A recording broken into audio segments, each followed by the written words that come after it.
And it's also very much worth thinking about with regards to setting up your life in general. It's like,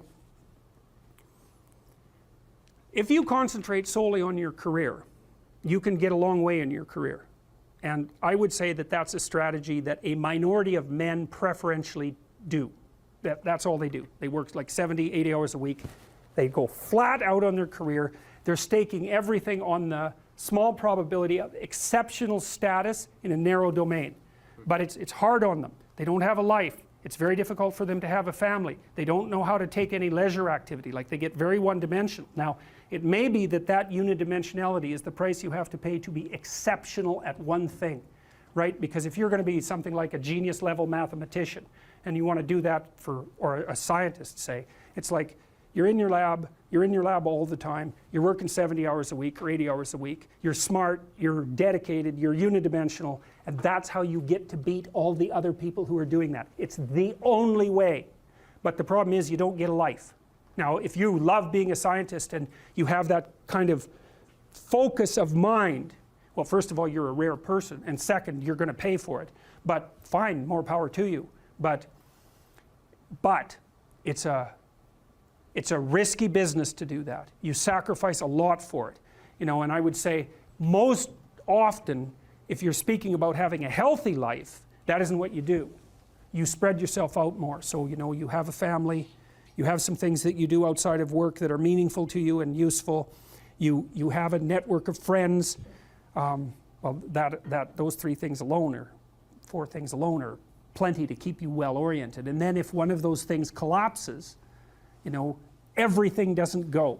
Now, the price you pay for that is the more you strive to optimize that balance, the less likely you are to be fantastically successful at any single one of them.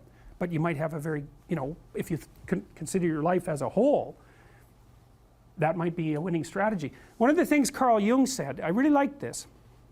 He thought that men went after perfection and women went after wholeness. So they're different value, they're different, there's something different at the top of the value hierarchy. So perfection would be stake it all on one thing and look for radical success. Not that all men do that, because they don't, but we're talking about extremes, at least with regards to the men that do that. The wholeness idea is more like, well, it's like I want one thing in my life to be 150%, or I want 5 things in my life to be 80%.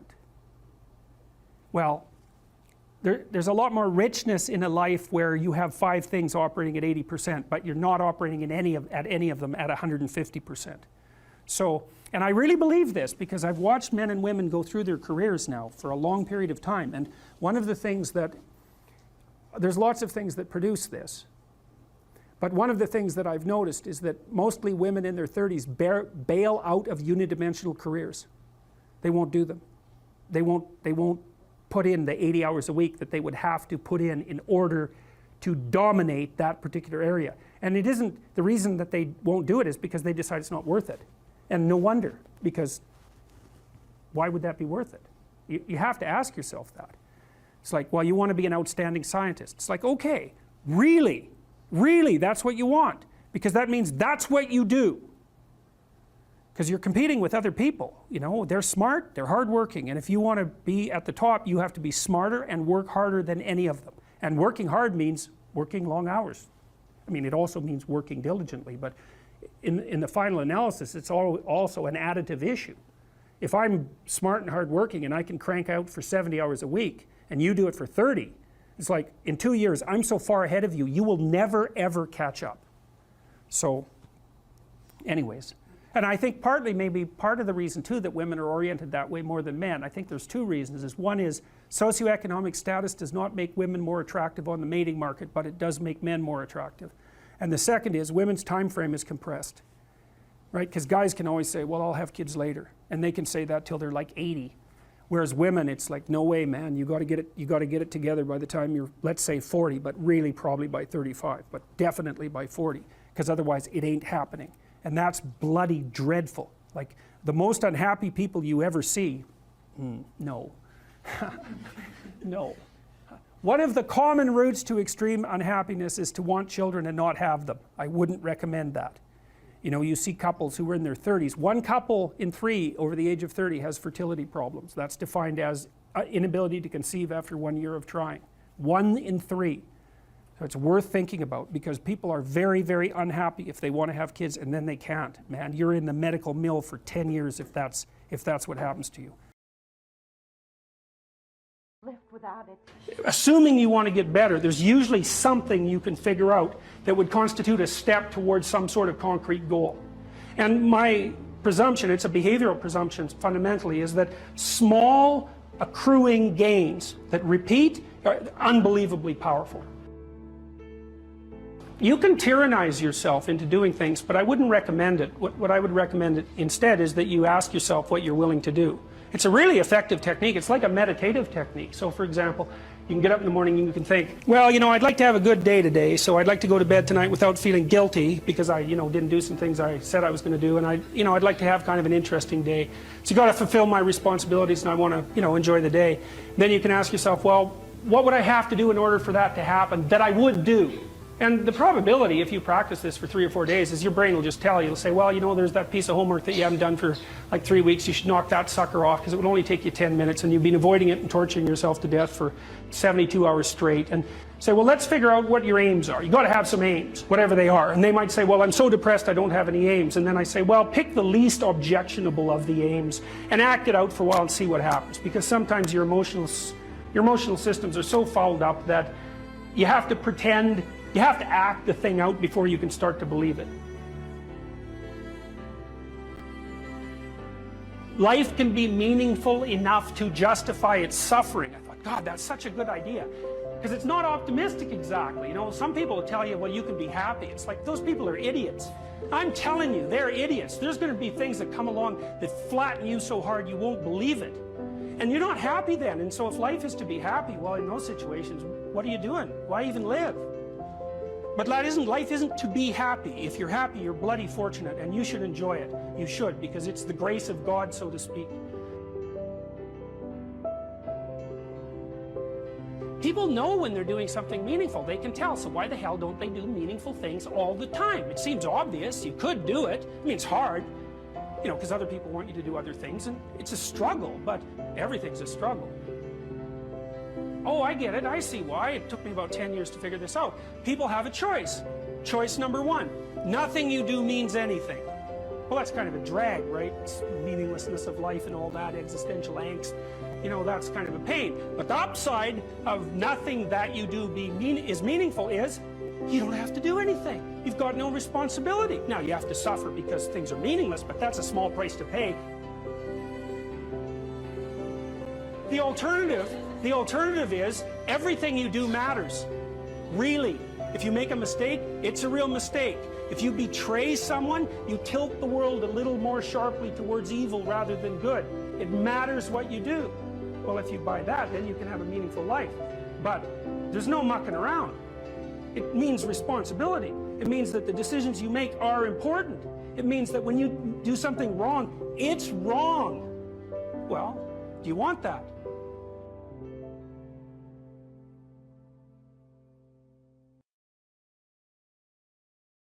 In order to have any positive meaning in your life, you have to have identified a goal, and you have to be working towards it. And there is a technical reason for that. And the technical reason, as far as I can tell, is that the circuitry that produces the kind of positive emotion that people really like is only activated when you notice that when you're proceeding towards a goal that you value.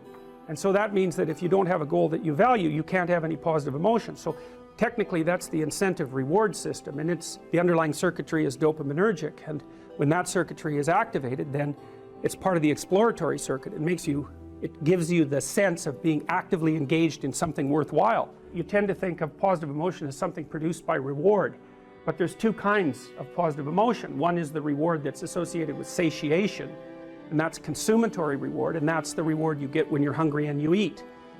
But the thing about eating when you're hungry is that it destroys the framework within which you were operating, right? It's time to eat. Well, you eat, and then that framework's no longer relevant. So the consummatory reward eliminates the value framework. And then you're stuck with, well, what are you going to do next? And so the consummatory reward has with it its own problems. But The incentive reward is constantly what keeps you moving forward. And incentive reward, because it's dopaminergic, also is analgesic, literally analgesic. So if you're in pain, you take opiates and that will cut the pain, but so will psychomotor stimulants like cocaine or amphetamines. And so it's literally the case that if you're engaged in something that's engaging and you're working towards a goal, that you're going to feel less pain. And you can see this happening with athletes who, they'll break their thumb or something, or maybe sometimes even their ankle, and they'll keep playing the game.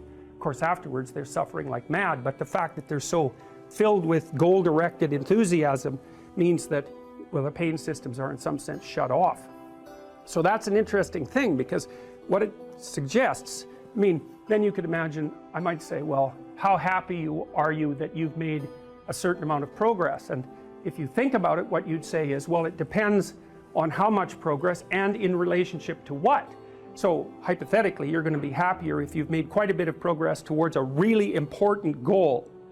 And then you have to think through what it means for a goal to be really important, because that's not obvious. Now, you could say, you're in this class and you're listening to some information, and maybe there's two reasons for that. You might find the information interesting per se, but let's forget about that for a minute.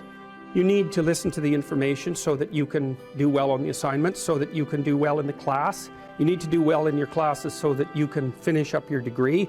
You need to finish up your degree so that you can find your place in the world. You need to do that so that you're financially stable and maybe you can start a family and have a life, and that's all part of being a good person, something like that. And so that's a hierarchy of goals, and you might say that being a good person would be the thing, however vaguely thought through, that's at the top of that hierarchy.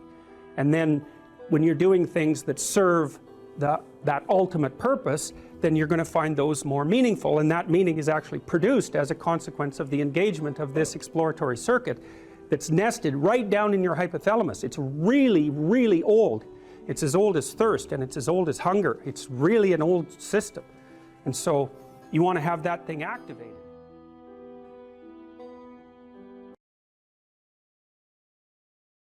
One of the things Solzhenitsyn said about hedonism, he said, the doctrine that life is for happiness is invalidated by the first sound of the jackboots kicking into your door. And so then the question is, well, what do you do in the face of suffering when your philosophy is hedonic, is hedonistic? And the answer is collapse. And that means that happiness as an aim is shallow and weak. It cannot withstand suffering. Obviously, because when you're suffering, you're not happy. And if the purpose of life is to be happy, then when you're suffering, your life has no meaning. And then if you're suffering and there's no meaning in the suffering, then you're really suffering. That's really hell. But then you think, and this is something that's really heartened me. I talk to my audiences, especially to the young men. I say, look, first of all, don't aim at being happy, because that's just not going to work, especially when the storms come and barbarians are beating at the gate. You can just forget about that. And there's going to be times in your life where you're suffering so much you can't believe it. And so you're going to need something a hell of a lot more robust than happiness to get you through that. And then you might say, well, what's more robust than happiness? Or maybe even what's more robust than pain? And then you could say, well, how about adventure? How about adventure? How about we go out and sail the uncharted seas, How about we go and, Jesus, I talked to a guy the other day. He's a driver for me down in Nashville, where I am, ex-military guy, special forces guy, tough as a bloody boot, now works as a cowboy out in Montana, a real character, perfect bloody American archetype. He knew he wanted to be in the special forces when he was 5. So I talked to him for like half an hour trying to figure out what motivated him, And he told me probably 10 stories about his life, all very colorful and deep anecdotes, battle and rescue and physical privation and discipline. And every 10 minutes he said, I was looking for a new challenge. And then I was looking for a new challenge. And then I'd already done that, so I was looking for a new challenge. And for him, life was nothing but a sequence of impossible mountains to climb. And that's exactly what he wanted. And that's what I think we all want. In the story of Abraham, when Abraham is perfectly happy in his father's tent, eating peeled grapes and, having his diapers changed, even though he's 80 years old. And God calls him out to adventure. And it's very catastrophic, right? Because Abraham encounters tyranny and starvation and war and conspiracy to steal his wife and his own proclivity to lie cowardly. And this is all like that's his first sequence of adventures. And you think, well, what the hell's going on here? It's certainly not the case that God called him out to be happy. And I think the right moral to draw from that story is that God, so to speak, has called us out for something far greater than mere happiness. So much greater than happiness that happiness pales in comparison. He's called us out for the adventure of our life that's of sufficient moral integrity to justify the suffering. And that's something. And if you tell people that, if you let them know that, well, that makes them stand up and cheer, eh? Because deep in their heart, they know that's true. They're hearing that spirit of adventure calls you to be a patriarchal despoiler of the planet. And that demoralizes young men. And that's, of course, exactly the point, because demoralized young men aren't oppressors, although, yes, they are. And they're not despoilers of the planet, although, yes, they are. And so happiness, it's like, that's just, happiness is a side effect of moral venture, and if it comes along, you should be bloody thrilled. But as an aim, it's for narcissistic 3-year-olds as an aim.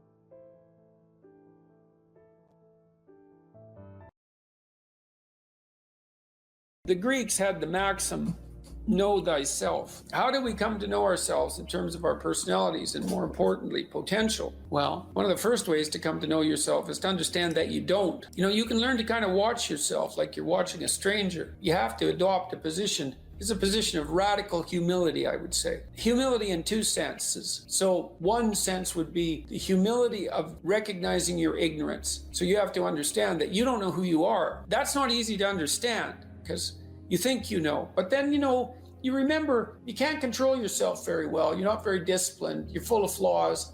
Maybe you don't know yourself as well as you think, but it's hard to get low enough to understand how deeply it is the case that you are ignorant about who you are. Now, there's an upside to that too, which also is that you're also ignorant about who you could be.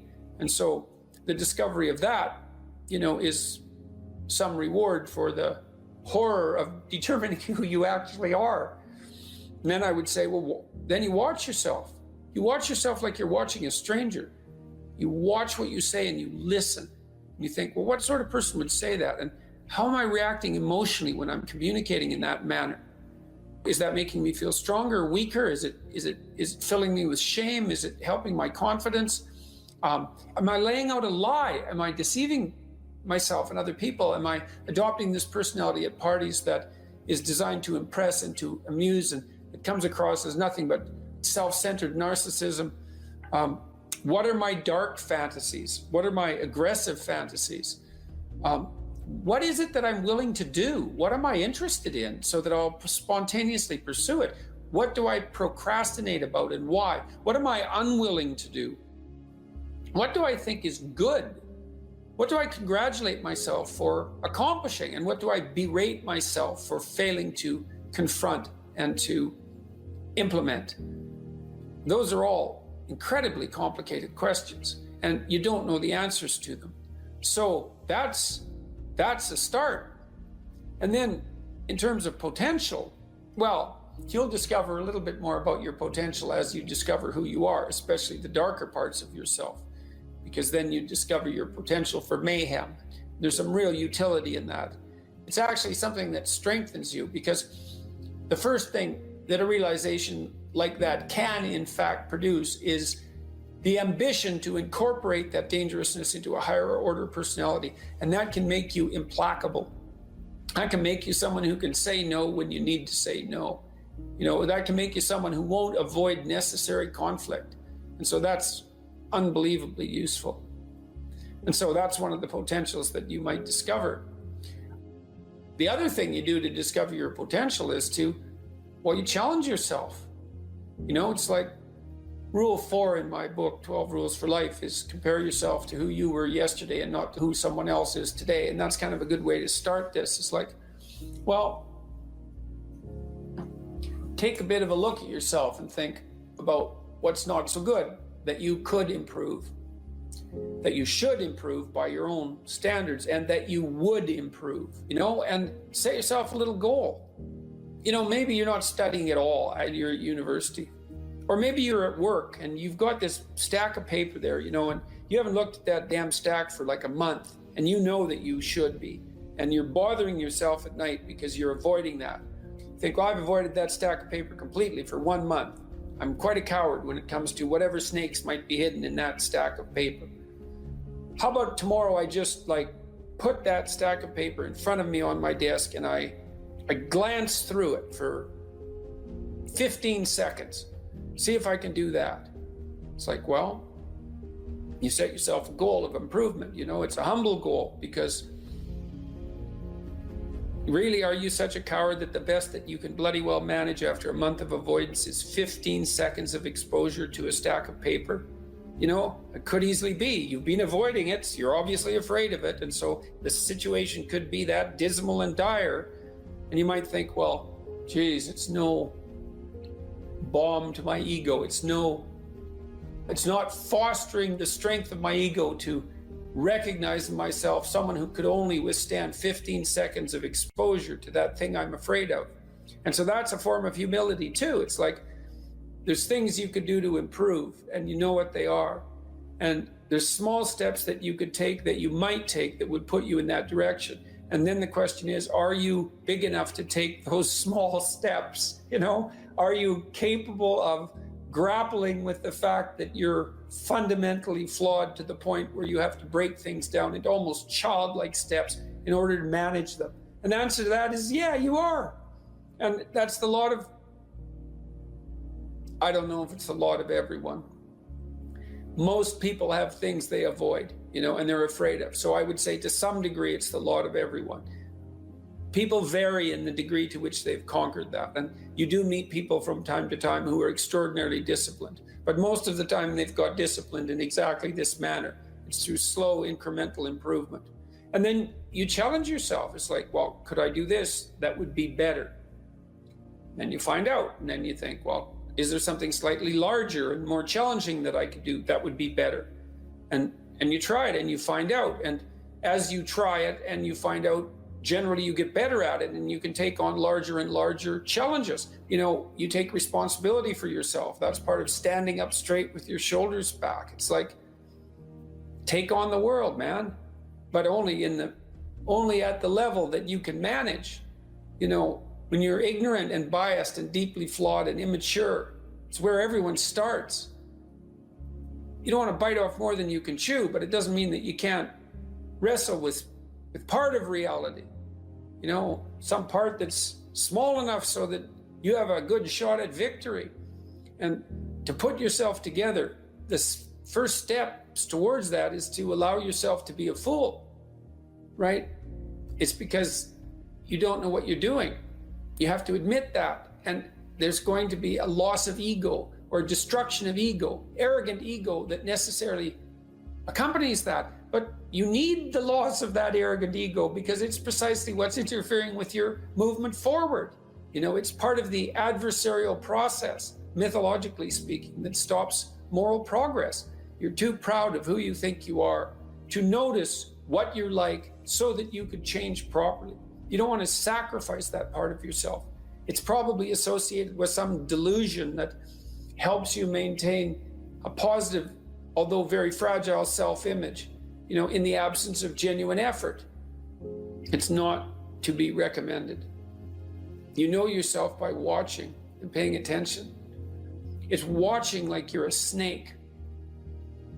A snake watches like cold-bloodedly, with no emotional reaction, just to see what's there. It doesn't allow, symbolically speaking, doesn't allow what is wanted or desired to interfere with what is observed. So you watch yourself like that, as if you don't know who you are. Well, that's the beginning.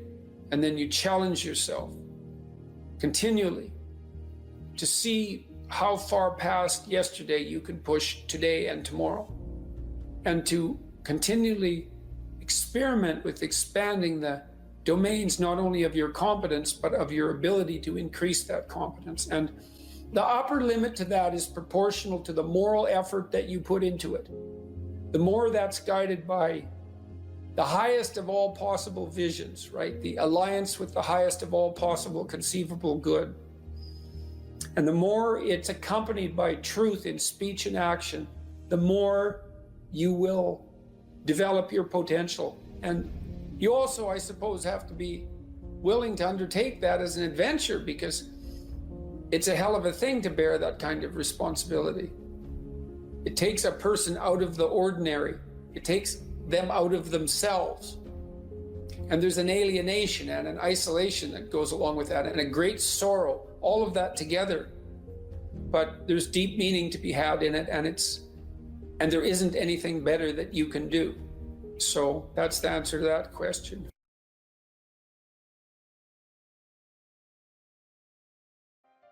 You're asked to outline the place you'd like to end up, which is your desired future, and also the place that you could end up if you let everything fall apart, is so that your anxiety chases you and your approach systems pull you forward. You're maximally motivated then. And it's important, because otherwise you can be afraid of pursuing the things that you want to pursue, right? And that's very common. And so then the fear inhibits you as the promise pulls you forward, but it makes you weak because you're afraid. You want to get your fear behind you, pushing you. And so what you want to be is more afraid of not pursuing your goals than you are of pursuing them. Putting yourself in a challenging mind frame is much easier on you psychophysiologically, because you don't go into the generalized stress response to the same degree. And you're activating your exploratory and seeking systems, which are dopaminergically mediated and that involve positive emotion. So if you can face something voluntarily rather than having it chase you, it's way better for you psychophysiologically. So that's partly why, well, it's worthwhile to go find the dragon in its lair instead of waiting for it to come and eat you. So, and especially when you also add the idea that if you go find the dragon in its lair, you might find it when it's a baby instead of a full-fledged bloody monster that is definitely going to take you down. Don't avoid small problems that you know are there. Face them, because they'll grow into big problems all by themselves. And you can think about, imagine the tax department sends you a notification. You owe them like $300. Well, it's that's annoying. Maybe you don't even want to open the letter. Or maybe if you do, you just put it on the shelf. But that damn thing doesn't just sit there like a piece of paper on the shelf, right?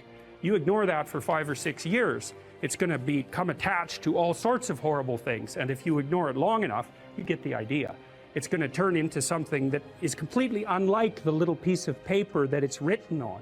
And many problems in life are like that. You'll see that they pop their ugly little head up, and and you might want to turn away. You might not want to think about it, which is the easiest way of turning away, right? You just don't attend to it. You know, if you could have your life the way you wanted it in 3 to 5 years, if you were taking care of yourself properly, you know, what would you want from your friendships? What would you want from your intimate relationship? How would you like to structure your family? What do you want for your career? Well, how are you going to use your time outside of your job? And how are you going to regulate your mental and physical health, and maybe also your drug and alcohol use? Because that's a good place to auger down, you know, because alcoholism, for example, wipes out, 5 to 10% of people. So you want to keep that under control. And then, so maybe you develop a vision of what you would like your life to be, and that associates the goal. Well, once the goal is established, and then you break down the goal into micro processes that you can implement. The micro processes become rewarding in relation to their causal association with the goal, and that tangles in your incentive reward system, and that's the thing that keeps you moving forward. And the way it works is that it works better if it produces positive emotion when it can see you moving towards a valued goal. Okay, well, what's the implication of that? Better have a valued goal, because otherwise you can't get any positive motivation working out. And so the more valuable the goal, in principle, the more the micro processes associated with that goal start to take on a positive charge. And so what that means is, well, you get up in the morning and you're excited about the day, you're ready to go. And so as far as I can tell, what you do is you specify your long-term ideal. Maybe you also specify a place you want to stay the hell away from, so that you're terrified to fail as well as excited about succeeding, because that's also useful. You specify your goal. You do that in some sense, as a unique individual, you want to specify goals that make you say, oh, if that could happen as a consequence of my efforts, it would clearly be worthwhile. Because the question always is, why do something? Because doing nothing is easy. You just sit there and you don't do anything. That's real easy. The question is, why would you ever do anything? And the answer to that has to be because you've determined by some means that it's worthwhile. Number one, specify your damn goals, because how are you going to hit something if you don't know what it is? That isn't going to happen. And often people won't specify their goals too because they don't like to specify conditions for failure. So if you keep yourself all vague and foggy, which is real easy because that's just a matter of not doing as well, then you don't know when you fail. And people might say, well, I really don't want to know when I fail because that's painful, so I'll keep myself blind about when I fail. That's fine, except you'll fail all the time then. You just won't know it until you've failed so badly that you're done. Okay, so once you get your goal structure set up, you think, okay, if I could have this life, looks like that might be worth living, despite the fact that it's going to be, you know, anxiety provoking and threatening, and there's going to be some suffering and loss involved and all of that. Obviously, the goal is to have a vision for your life such that, all things considered, that justifies your effort. Okay, so then what do? Well, then you turn down to the micro routines. It's like, okay, well, this is what I'm aiming for. How does that instantiate itself day to day, week to week, month to month? And that's where something like a schedule can be unbelievably useful. Google Calendar. It's like, make a damn schedule and stick to it. Okay, so what's the rule with the schedule? It's not a bloody prison. That's the first thing that people do wrong. They say, well, I don't like to follow a schedule. It's like, well, what kind of schedule are you setting up? Well, I have to do this, then I have to do this, then I have to do this, you know, and then I just go play video games, because who wants to do all these things that I have to do? It's like, wrong. Set the damn schedule up so that you have the day you want.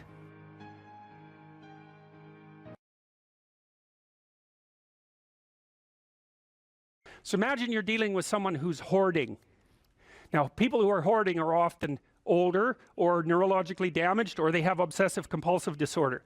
But then you walk into their house and there's like 10,000 things in their house. There's maybe 100 boxes, and you open up a box, and in the box there's some pens and some old passports and some checks and their collection of silver dollars and some hypodermic needles and some dust and, you know, a dead mouse, and there's boxes and boxes and boxes like that in the house. It's absolute chaos in there. Absolute chaos, not order. Chaos. And then you think, is that their house, or is that their being? Is that their mind? And the answer is, there's no difference. There's no difference. So, you know, I could say, well, if you want to organize your psyche, you could start by organizing your room. If that would be easier, because maybe you're a more concrete person and you need something concrete to do. So you go clean up under your bed, and you make your bed, and you organize the papers on your desk, and you think, well, just exactly what are you organizing? Are you organizing the objective world, or are you objecting your field, or are you organizing your field of being, like your field of total experience? And Jung believed that, and I think there's a Buddhist doctrine that's sort of nested in there, that at the highest level of psychological integration, there's no difference between you and what you experience. Now you think, well, I can't control everything I experience, but that's no objection, because you can't control yourself anyway. So the mere fact that you can't extend control over everything you experience is no argument against the idea that you should still treat that as an extension of yourself. So you could say, well, let's say you have a long-standing feud with your brother. Well, is that a psychological problem? Is that him? Is it a problem in the objective world, or is it a problem in your field of being? And it's very useful to think that way, because you might ask, what could you do to improve yourself? Well, let's step one step backwards. The first question might be, why should you even bother improving yourself? And I think the answer to that is something like, so you don't suffer any more stupidly than you have to. And maybe so others don't have to either. It's something like that. You know, like there's a real injunction at the bottom of it. It's not some casual self-help doctrine. It's that if you don't organize yourself properly, you'll pay for it, and in a big way, and so will the people around you. Now, and you could say, well, I don't care about that, but that's actually not true. You actually do care about that, because if you're in pain, you will care about it. And so you do care about it, even if it's just that negative way, you know. It's very rare that you can find someone who's in excruciating pain who would ever say, well, it would be no better if I was out of this. It's sort of, pain is one of those things that brings the idea that it would be better if it didn't exist along with it. It's incontrovertible. So you get your act together so that there isn't any more stupid pain around you than necessary. Well, so then the question might be, well, how would you go about getting your act together? And the answer to that, and this is a phenomenological idea too, it's something like, look around for something that bothers you and see if you can fix it. So now you think, well, let's say you go into you can do this in a room. It's quite fun to do it just when you're sitting in a room, like a room, maybe your bedroom. You can sit there and just sort of meditate on it and think, okay, if I wanted to spend 10 minutes making this room better, what would I have to do? And you have to ask yourself that, right? It's not a command, it's like a genuine question.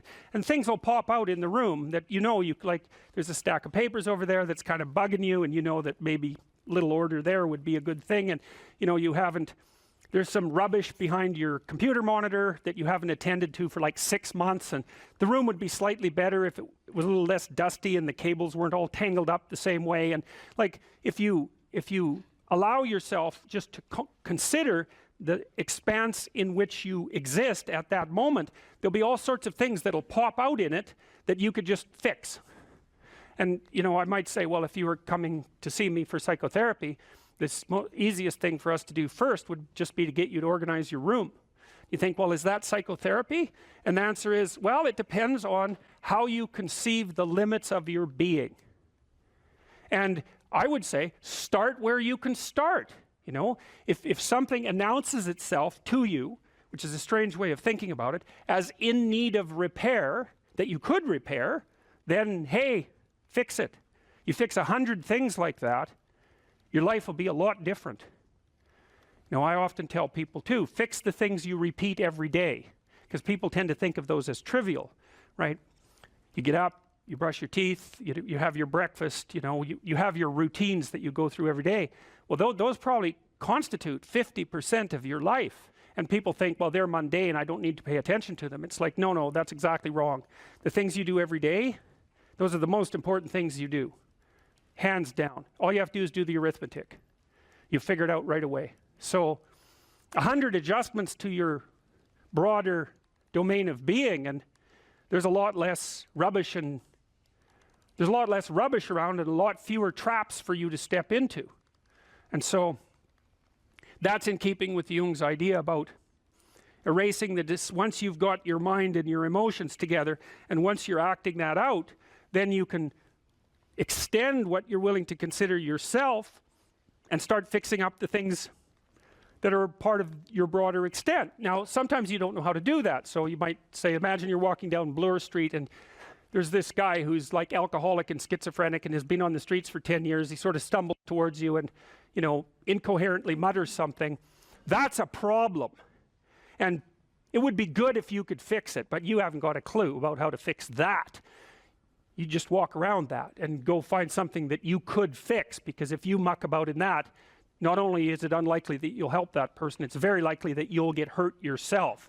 So, just because while you're experiencing things announce themselves as in need of repair doesn't mean that it's you right then and there that should repair them. You have to have some humility. You don't walk up to a helicopter that isn't working and just start tinkering away with it. You have to stay within your domain of competence. But most of the time, if people look at their lives, it's a very interesting thing to do. I like the idea of the room, because you can do that at the drop of a hat. You go back to where you live and sit down and think, okay, I'm going to make this place better for half an hour. What should I do? And you have to ask. And things will just pop up like mad. And it's partly because your mind is a very strange thing. As soon as you give it an aim, a genuine aim, it'll reconfigure the world in keeping with that aim. That's actually how you see to begin with.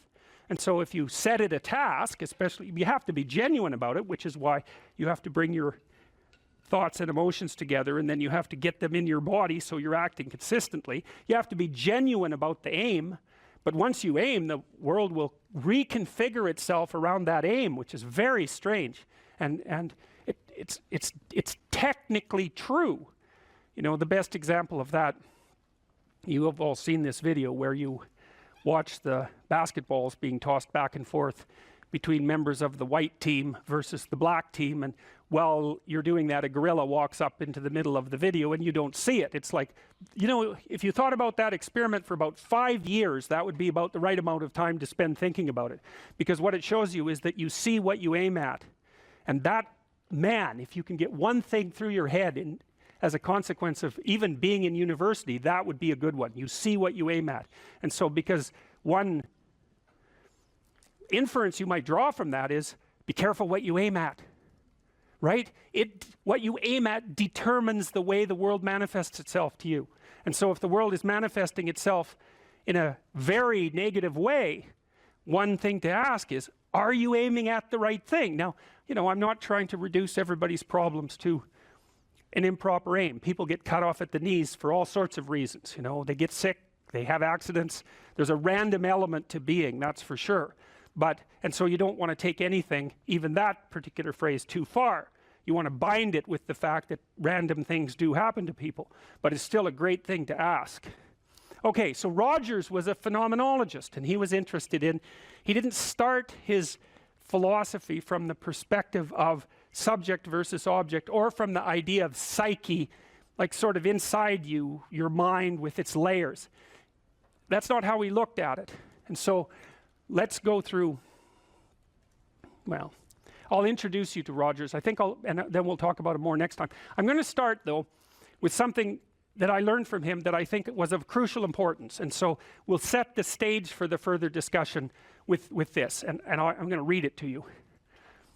Assuming a minimal mutual willingness to be in contact and to receive communications, we may say that the greater the communicated congruence of experience, awareness, and behavior on the part of one individual, the more the ensuing relationship will involve a tendency towards reciprocal communication with the same qualities, mutually accurate understanding of the communications, improved psychological adjustment and functioning in both parties, and mutual satisfaction in the relationship. It's quite a mouthful. What does it mean? Assuming a minimal mutual willingness to be in contact and to receive communications. Okay, we're having a conversation. I'm deciding I'm going to listen to you, right? That's different than how people generally communicate, because usually when they communicate, they're doing something like, okay, we're going to have a conversation and I'm going to tell you why I'm right and I'll win if you agree. Or maybe you're having a conversation where, I don't know what you're trying to do. Maybe you're trying to impress the person you're talking to. So you're not listening to them at all. You're just thinking about what you're going to say next. Okay, so that's not this. This is, you might have something to tell me. And so I'm going to listen on the off chance that you'll tell me something that would really be useful for me to know. And so you could think about it as an extension of the Piagetian, you know, Piaget talked about the fundamentally important element of knowledge being to describe how knowledge is sought, the process by which knowledge is generated. Well, if you agree with me and I find that out, I know nothing more than I knew before. I just know what I knew before. And maybe I'm happy about that because, you know, it didn't get challenged. But I'm no smarter than I was before. But maybe you're different than me, and so while I'm listening to you, you'll tell me something I don't like. Maybe it's something I find contemptible or difficult, whatever. Maybe you'll tell me something I don't know, and then I won't be quite as stupid. And then maybe I won't run painfully into quite as many things. And that's a really useful thing to know, especially if you live with someone and you're trying to make long-term peace with them, is they're not the same as you. And their way they look at the world and the facts that they pull out of the world aren't the same as your facts. And even though you're going to be overwhelmed with the proclivity to demonstrate that you're right, it is the case that two brains are better than one. And so maybe 9 of the 10 things they tell you are dispensable, or maybe even 49 out of 50, but one thing, all you need to get out of the damn conversation is one thing you don't know. And one of the things that's very cool about a good psychotherapeutic session is that the whole conversation is like that. All you're doing is trying to express the truth of the situation as clearly as possible. That's it. And so now Rogers' proposition, and I'll tell you why he derived it, was that if you have a conversation like that with someone, it will make both of you better. It'll make both of you psychologically healthier. So there's an implicit presupposition that the exchange of truth is curative. Well, that's a very cool idea. I mean, it's a very deep idea. I think it's the most profound idea. It's the idea upon which Western civilization, although not only Western civilization, is actually predicated. The idea that truth produces health. But for Rogers, that was the entire purpose of the Psychotherapeutic Alliance. You come to see me because you want to be better. You don't even know what that means necessarily, neither do I. We're going to figure that out together. But you come and you say, look, things are not acceptable to me, and maybe there's something I could do about that. So that's the minimal precondition to engage in therapy. Something's wrong, you're willing to talk about it truthfully, and you want it to be better. Without that, the therapeutic relationship does not get off the ground. And so then you might ask, well, what relationships are therapeutic? And the answer to that would be, if you have a real relationship, it's therapeutic. If it isn't, what you have is not a relationship. God only knows what you have. You're a slave, they're a tyrant, you know, you're both butting heads with one another. It's a primate dominance hierarchy dispute. Oh, I don't know, you're like two cats in a barrel, or two people with their hands around each other's throats. But what you have is not a relationship. So, all right. We may say that the greater the communicated congruence of experience, awareness, and behavior on the part of one individual, that's a reference to the same idea that I was describing with regards to Jung. So let's say you come and talk to me and you want things to go well. Well, I'm going to have to more or less be one thing, because if I'm all over the place, you can't trust any continuity in what I say. There's no reason for you to believe that I'm capable of actually telling you, I'm capable of expressing anything that's true. So the truth is something that emerges as a consequence of getting yourself lined up and beating all the, what would you call, all the impurities out of your soul.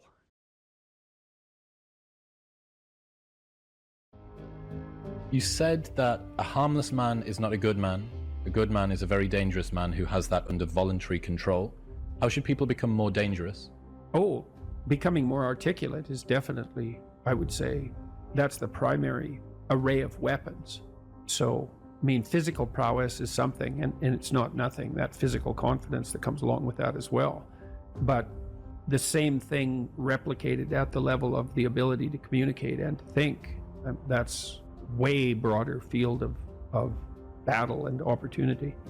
So this is one thing that isn't taught well, especially to boys.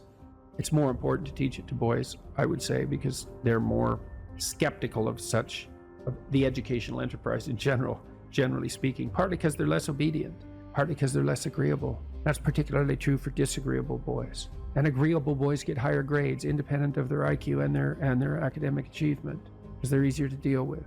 So what do you tell disagreeable boys?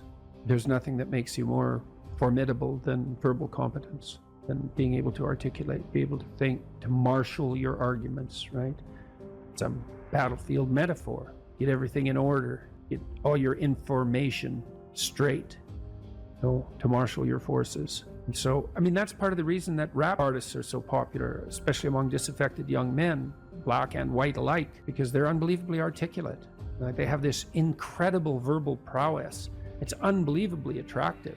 And it's associated with genuine artistic and redemptive activity, often focusing on something that's approximately the voice of the underclass, let's say, but a powerful voice, right? And it's interesting to see how many young white guys identify with that. Was it Aldous Huxley that wrote Doors of Perception? Yeah. Yeah, so this is kind of an equivalent of that, right? That you have a experience which many people struggle to articulate. You take the best of us, the one that has the most precise, most articulate, erudite language. You drop them in and you say, okay, show us what you've learned.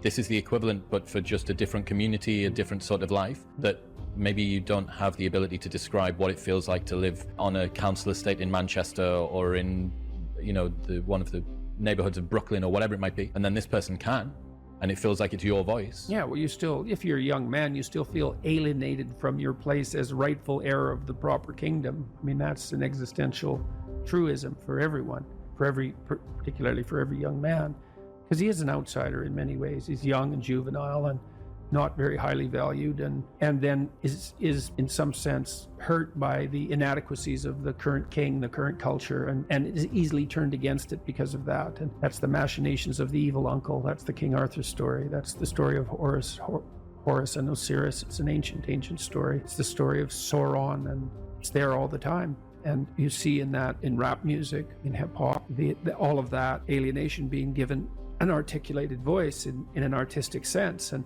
that's a good example of the power of verbal facility. And that's the route to, let's say, marketing education to young men. It's like, you want to take your rightful place in the kingdom? It's like, get your tongue straight, man.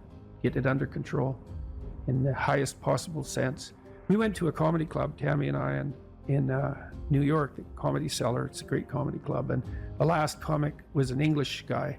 And he was not particularly physically prepossessing, and he made a lot of jokes about that, and it was quite funny. And then he divided the audience into 5 sections, and he asked each section to toss up a topic, just to yell out a topic. And they were like random topics, like the Kennedy assassination and electric lighting before 1890. Those were 2 of the topics, and the other 3 were just as diverse. And then he put on some beats, and he did about an 8-minute rap. Every verse rhymed, and he tied the whole thing together at the end and ended at the end of the music, all spontaneously. It was unbelievable. And that's logos, man. That's the redemptive power of the logos right there. The magic word, the sacred word, just manifesting itself on stage. There's something very impressive. Something about that does feel dangerous as well. Not in a, I need to be concerned and this should be contaminated and walled off, but in a way that you think that person has so much competence that it's flowing out of them, and you almost feel competent by being around them. So but you certainly feel competent by appreciating it. Yeah. Right. Because it speaks to the part of you that is capable of appreciating such things. You think, wow, that's really something. That's an amazing display. That's an amazing thing to see. Amazing, right? A very interesting word, amazing. And you're trapped by the charisma of that. And that charisma, that's not nothing. That's a signal of something redemptive occurring. That accounts for virtually all of the attraction of hip hop and raps. The articulated voice of the struggling but worthy underclass. I suppose that's a good way of putting it. But those who are alienated from their rightful place. And so that verbal prowess is one of the ways they struggle up towards the light and that's a good example of that, of having that danger under control, because it's a dark genre in many ways, right? There's a real undercurrent and air of violence that surrounds that and its culture, like the punk movement in the UK back in the late 70s. Same sort of thing, but that capacity to express that in a poetic manner, in a compelling manner. Johnny Rotten was great at that. He was so intense. He has a song called Rise, which I used to show my clients all the time when I was starting assertiveness training with them. I'd put on Johnny Rotten's Rise, and the line in there is anger is an energy, and he's got these unbelievably intense eyes. Anger is an energy. You bet. And John Lydon, man, he could channel that like almost no one I've ever seen. He'd get that anger built up inside him, and then it was completely under control, and he expressed it in his music, and it's absolutely captivating, unbelievably charismatic. And I really liked his music, that raw anger in the music. But it was in the bloody music, wasn't it? It wasn't some random riot, you know? He transmuted that into something, you know. You can argue about the poetic merits of punk rock, although I don't think you should. I mean, I Did It My Way, Sid Vicious's version of I Did It My Way. My God, that's a work of genius, that. It's so brilliantly satirical. What has been your experience with dealing with these men who have these nice guy tendencies, who can't stand up for themselves, who their moms raised them to be this type of anti-man? Yeah, well, sometimes that can also be temperamental, right? Because if a man happens to be high in agreeableness, this is also true of women. They're much more conflict averse and they're nicer in their temperament.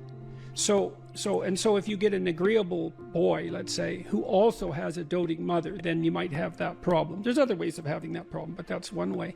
Well, when I saw people like that in therapy, they were often resentful and angry and passive aggressive and getting in their own way, often to spite, you know, whoever was doting on them, let's say. And so the first thing I would do is listen to why they were there, and then start to unpack that anger, and then start to work with the individual to figure out how to voice that. You have to separate out what's old history and useless, and what's just narcissism and infantilism from genuine concerns. But if you listen to people, they will sort that out for themselves. That's one of the cool things about being a therapist, is if you listen, that happens more or less by itself. And then as a behavioral psychologist, maybe someone like that would need a raise, but would be afraid to ask their boss. Well, we just practice that. It's like, okay, well, first of all, why should your boss give you a raise? Like, there might be good reasons. He doesn't want to lose you because you're a good worker. Well, are you a good worker? And if you weren't, well, we'd solve that problem. Put yourself in a position where you deserve the raise. Okay, well, now you're too timid or you're too unskilled, because you have to differentiate those two things too, because some people who can't stand up for themselves actually don't know how, whereas others are afraid, and some are both. And so you have to figure out, so some of it's skill training. Well, how do you actually ask your boss for a raise? Well, you tell the truth. That's the best way. You say, look, here's what I'm doing, here's why it's really useful for you.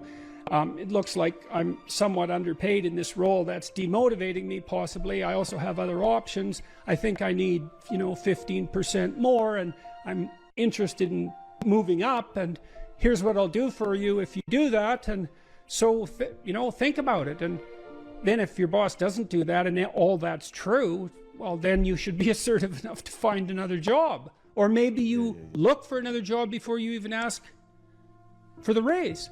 Put your CV together, right? Update it so you're not afraid to look for another job. All this is strategic thinking. That was another thing that was really fun about clinical work. Most of my clients, they doubled or tripled their salaries within 3 or 4 years.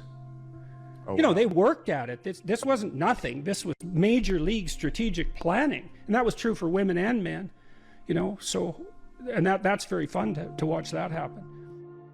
Think clearly about it, right? And get your act together, and you got to see what's getting in your way. So maybe you're afraid to ask your boss for a raise because if he says no, you'd have to look for a job, and you don't have your resume or CV updated. And the reason you don't have it updated is because you're embarrassed about the lacks in it, and you don't want to face the lacks because then you'd have to see how you didn't get educated properly because you were useless, and you'd have to take steps to rectify that. And it's a real mess down there, right? Yeah. The reasons you're not asking. So we'd lay that all out and then say, well, you're embarrassed about your resume. Well, update it and let's take a look at it. Okay, well, here's some holes and they're not good. What could you do to fix those? And then you break it down into small steps, right? Implementable steps. That's very practical. So that's a good thing to know. If you have your sights set on a goal, you'll move towards it if you break the steps down small enough so that even someone as useless as you will do it. And that also requires a fair bit of humility, because what you might find, especially if you're avoiding something, is that the step you are actually willing to take is so small that you're embarrassed to admit it to yourself, so you won't take any steps at all. Well, that's completely counterproductive. And the reason that's not proper thinking, let's say, or productive thinking, is that while small steps get bigger real fast, and it doesn't matter where you start. If you're doubling your utility every few weeks, who cares where you start? It starts to take off real quick. So you don't want to be embarrassed. You don't want to be so embarrassed by where you are that it stops you from becoming who you could be. And that's tough. It can be that's real tough. I'm not making light of that. I see exactly why people avoid, but it's not a good solution.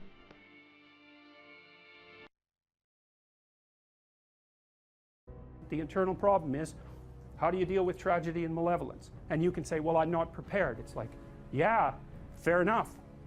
Unsurprising, especially if you were overprotected as a child. It's not a good idea to overprotect your kids, because the snakes are going to come into the garden no matter what you do.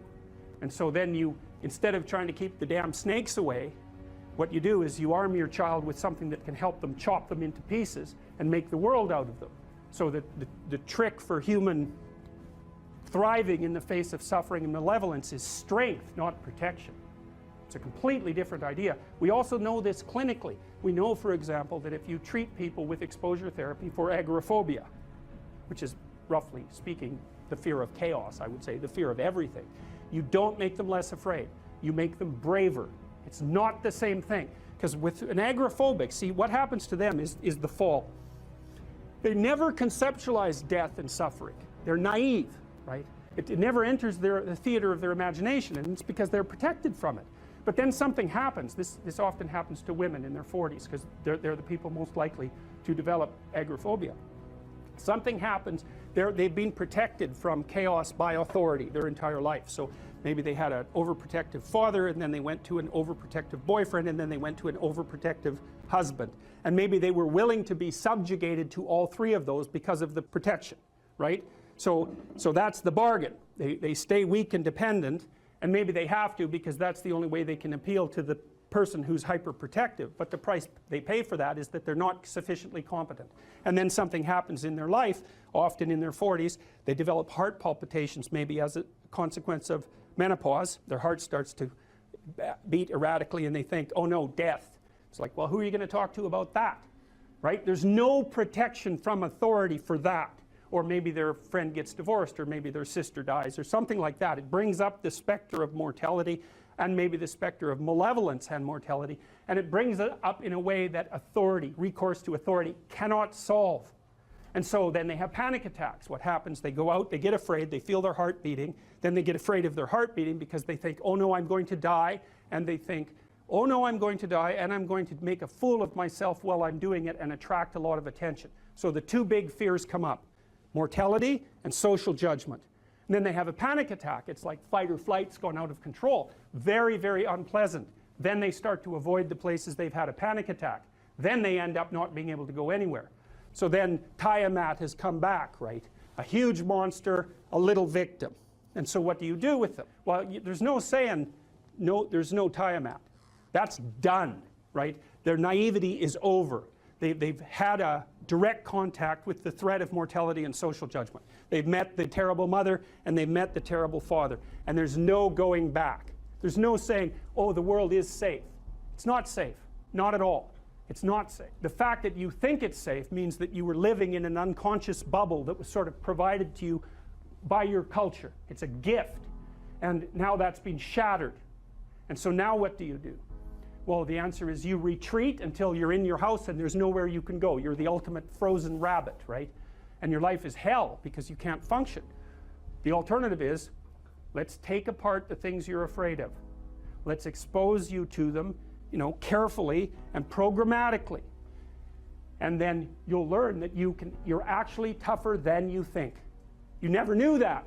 And maybe you didn't want to take on the responsibility because, people play a role in their own demise, so to speak. When you had opportunity to go out and explore or withdraw because you were afraid, you chose to withdraw because you were afraid. So it's not only that you were overprotected often, it's that you were willing to take advantage of the fact that you were overprotected and run back there whenever you had the opportunity. So maybe you're a kid in the playground, right, and you're having some trouble with other kids, and in the back of your mind, I should deal with this myself. But you go and tell your mom and get her to intervene, and you know that that's not right. You know that you're breaking the social contract, but it's easier, and so that's what you do. You run off to an authority figure and hide behind the Great Father, roughly speaking. Well, the problem with that is you don't learn how to do it yourself. So then you have to relearn it painfully when you're 40. So then you take people out. You say, well, what are you afraid of? Rank it from 1 to 10. So 10 is, we'll make a list of 10 things you're afraid of. The thing you're least afraid of we'll call number 10. So we'll start with that. Okay, well, I'm afraid of elevators. Okay, well, let's look at a picture of an elevator.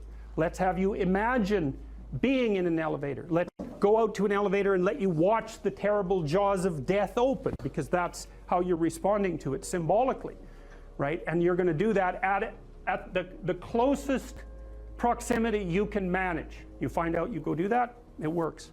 You're nervous as hell, especially from an anticipatory perspective. Shaking. You go out, you stop, you watch it happen, and you actually calm down. You do that 10 times and it no longer bothers you. Well, what you've learned that you didn't die, but more importantly than that, you've learned that you could withstand the threat of death. That's what you've learned. and then you move a little closer, and then you move a little closer, and then you move a little closer, and finally you're back in what's no longer the elevator from a symbolic perspective. It's a tomb, right? It's a place of enclosure and isolation. And you learn, turns out I can withstand that. And then you're much more together, much more confident. And that's often one of the things that often happens in situations like that. I've seen this multiple times, is that if you run someone through an exposure training process like that and toughen them up, they'll often start standing up to people around them in a way they never did before, because they wouldn't stand up for themselves before, because they weren't willing to undermine the protection. See, if you're protecting me, I can't bother you, because I can't afford to forsake your protection. So if I'm going to play that game, I'm going to hide behind you, then I can't challenge you. So that's no good, because that's sometimes why people, you see this with guys very frequently, they're still deathly afraid of their father's judgment when they're in their 30s or 40s. It's like, well, why?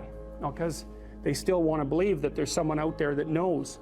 And so they're willing to accept the subjugation, because it doesn't force them to challenge the idea that there's someone out there that knows. Because that's the advantage of having your father as a judge, right? Because he knows. Well, what if he doesn't? What if no one knows any better than you? Well, that's a rough thing. You don't, until you realize that, you're not an adult, right? That's really technically the point of realization of adulthood, is that no one actually knows what you should do more than you do. I mean, it's a horrible realization, because what the hell do you know? It's a terrible realization, and people will often pick slavery, permanent slavery, to the spirit of the Great Father, let's say, over that realization, and it's completely understandable. But the problem with it is that there's more to you than you think, and so if you continue to hide behind that figure, then you never have a chance to understand that there's more to you than you think, far more to you than you think. Maybe there's enough to you so that you can actually withstand the threat of mortality without collapsing. Maybe even withstand the threat of malevolence without collapsing. Who knows? It's certainly possible. And it's not an abstract question. It's exactly the sort of question that you address in the psychotherapeutic process. It's always the question that you address. And the answer is often in the affirmative, because people can get unbelievably tough. And you know that, because people work in emergency wards in hospitals, right? Or they work in palliative care wards, or they work as mortuary assistants. I mean, these people have bloody rough jobs, you know, or they're on the front line of police investigation into, you know, heinous child abuse crimes, and so they're confronting malevolence on a regular basis. And, you know, those are very stressful jobs. But people do them, and some people do them without even being damaged by them, although that's a harder thing, because you can see horrible things, you know, things you'll never forget. If you're resentful about something, well, first of all, you should notice, I'm resentful. And that's kind of humiliating, because no one's proud of being resentful. It's a shameful emotion. Well, so then why are you resentful? Well, there's only two reasons as far as I've been able to tell. One is that you're allowing yourself to be taken advantage of, or you're being taken advantage of.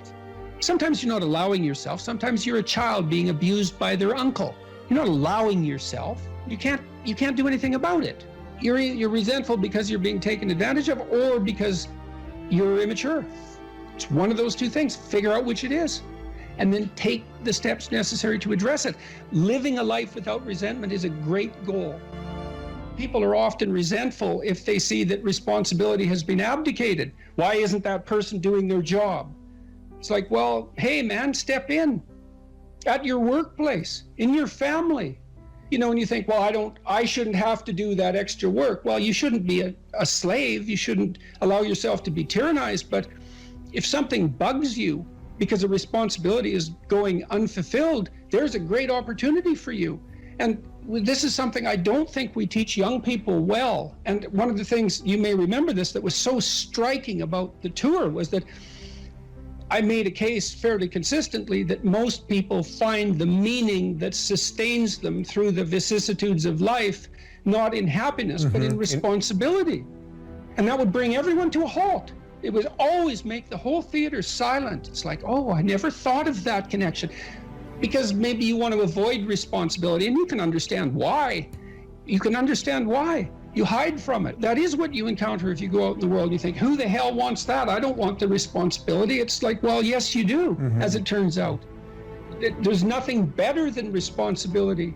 Now, you know, I say that with some caution. I think that It's hard to say. The responsibility, I've been overwhelmed by my apparent responsibility, but I think it's also kept me alive. And I mean that literally. And so.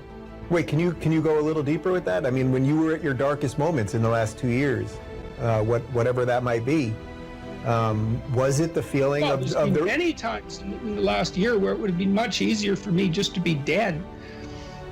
That's constant. So, but no. But is it but no because of something in you, or is it but no because of the people, that you would have abdicated that responsibility of the people? Or is that ultimately the same That's thing? it. Yeah. Well, I do think the two aren't easily distinguishable, but it's definitely that. It's definitely that. You know. And it's one of the chapters, the last chapter, is be grateful in spite of your suffering. You know, you need a meaning to sustain you through suffering. And it is the case that you find that in responsibility. Well, and so it's good advice for anyone who's at work. You're resentful about this and that because people aren't pulling their weight. Pull it. See what happens. You become indispensable instantly. You'll know everything. And maybe that job won't be for you, or maybe that relationship won't be for you, but you'll take your hard-acquired wisdom and go elsewhere and flourish there. So, you know, this kid stopped me. I think I wrote about this in this book. Kid stopped me in a restaurant one day when I was walking in. And he said, and he had an undergraduate degree, and he was working as a waiter in a chain steak place. And he stopped me and he said, you know, about 6 months ago, I was watching one of your lectures and I decided to stop being resentful about my job. And he was resentful because he had a university degree and he's working as a waiter. You know, and look, I don't have anything against waiters. It's like a waiter can make your evening, you know, hooray. He said, well, I decided I'd start trying at my job, like really trying, as if it was worthwhile. He said he got 3 promotions in 6 months, like he's just rocketing up the power hierarchy. Well, it's not power, it's competence. If it's well run, you know, and places are full of opportunity. There's always people out there who are doing far better than you on pretty much anything you want to imagine. And if all you're doing is seeing yourself in their reflected light, let's say, then it's going to be pretty damn dismal. But it's not a good comparison because, well, first of all, there's danger in just comparing yourself to others, period, because they're not you. And God only knows what struggles they had to undertake to get to where they were, or what burdens they're currently carrying that you're not aware of. But you can certainly contrast yourself with yourself. And that's a lot better. It is the only way. Well, it's also the only way of really measuring anything approximating proper improvement. You can actually tell when you're a little better than you were yesterday. Right. And you can actually do that. That's another thing that's so interesting about it, is that you can actually make yourself a little better in some way, pretty much, well, I don't know if it's at every moment, but you can certainly do it every day. Let's say you want to become who you could be in the fullest sense. So let's say you're someone who's going to solve some serious problems. Okay, the first thing you have to do is admit to the seriousness of the problems. That's no joke. And so the first thing is just the terror of the problem itself. And that's enough to paralyze me. And that's the Hydra, that's the Gorgon with the head of snakes. It'll paralyze and turn you to stone. That's the basilisk in the Harry Potter series. Mm-hmm. You look at it and it turns you to stone and lurks underneath everything, right? And it's malevolence and tragedy. And so there's that. And then the next is, well, you're going to take responsibility for that? You're really going to do that, are you? That's a hell of a load, man. And so it's daunting to even consider that. And then there's the discipline and responsibility that necessitates, which is also daunting. It's like, oh my God, the problem's that serious. I'm really going to have to get my act together in order to not contribute to it, much less solve it. And so the problem is terrible. And then the solution is daunting. But the upside of that is like, well, there isn't anything better to have than a problem that's worth solving, like that's really worth solving. Right. And so the more of that you take on, the more you have a reason to get out of bed in the morning, no matter what. Like, I'm getting up, I'm trudging forward. Doesn't matter what I'm suffering from. I've got things that need to be done. They're necessary. And that gives you that sense of purpose that is the antidote to bitterness. Okay, well, let's say you want your life to be meaningful. It's like, okay, then what you do matters.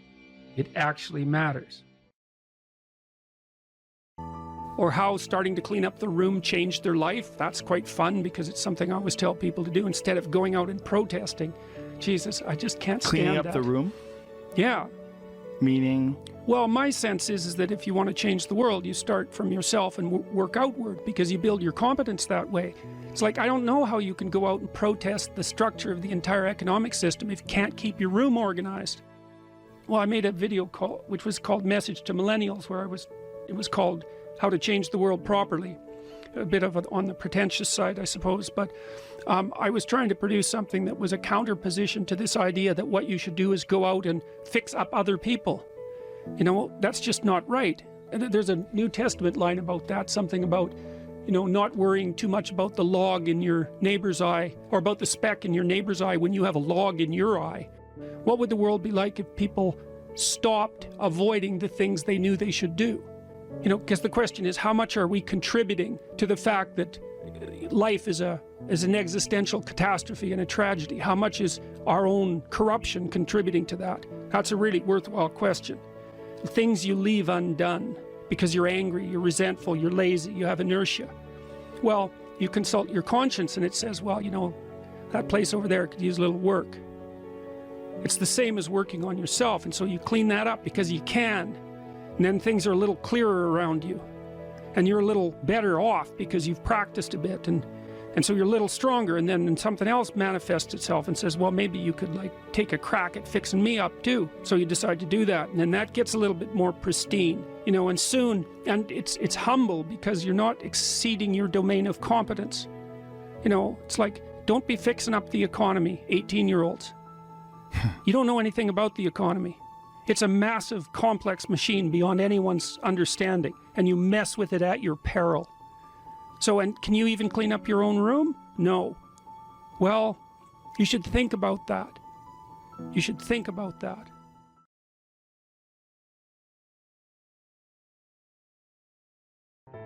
Here's some items, so you guys can do a quick big five on yourselves, and I'll tell you the upside and downside of it. So, if you're orderly, you follow a schedule. How many of you follow a schedule?